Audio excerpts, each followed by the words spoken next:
أحمد مغنيا تعالى سنا وكان لي بكل زار وسنا xooliye bi lëkkale sëriñ daara yi fi ndaam bu soobee daarul manaan lenn ci ñoom daje woon fii tey ci 27 août 2023 ci kër sëriñ Ndaam Abdourahmane Lo ngir amal segg bu njëkk xale yi nga xamee ne ñoo war a dem ca fële kër sëriñ Touba ga ci wàccaayu màggal gi tarifa alquran ñu jox leen seeni lijaasa yoo xamee ne Cheikh Mamadou Mountakha yàlla na fi yàgg lool te wér moo koy signé amaloon nañ ko fi ndiki tey ànd ci itam mbooloo mi nga xamee ne ñoom lañ fekk fii muy waa ànd taxaw ndam ñu amal ci ay xéewal ay bernde yu am solo ya rabbana salli salatan faiqa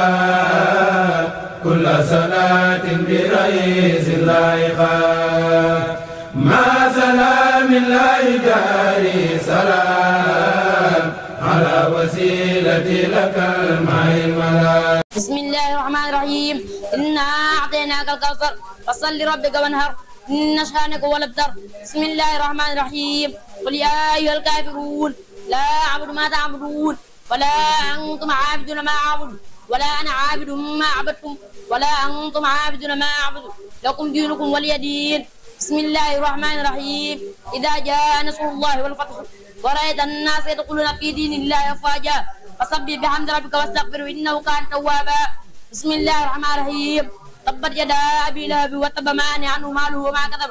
سيصلى نارا ذات لهب وامرأته حاملة الحطب في جيدها حبل من مسد بسم الله الرحمن الرحيم قل هو الله أحد الله الصمد لم يلد ولم يولد ولم يكن له كفوا أحد بسم الله الرحمن الرحيم قل أعوذ برب الفلق من شر ما خلق ومن شر غاسق إذا وقب ومن شر النفاثات في العقد ومن شر حاسد إذا حسد بسم الله الرحمن الرحيم قل أعوذ برب الناس ملك الناس إله الناس من شر وسواس الخناس الذي يوسوس في صدور الناس من الجنة والناس في أمر مثل سؤال تصلى الله ولا ما نوم بمن ولا لأبان كما كان من نفوه يقول إذا رسول قال أنك باقل على هذه بنزم عبد الأسوأ إنا جمع لا سيد له إلا من ما يوم أصنع من الجمع سير بزعنا إن الجنة عبد الأسوأ إنا جمع لا سيد له إلا من ما يوم أصنع أعوذ بالله من الشيطان الرجيم بسم الله الرحمن الرحيم حيني والكتاب به إنا أنزلنا في ليلة مباركة إنا كنا منذرين فيها يقرأ كل أمر من عندنا إنا كنا مسلمين حكيم أمرا من عندنا إنا كنا مسلمين رحمة من ربك إنه هو السميع العليم رب السماوات والأرض وما بينهما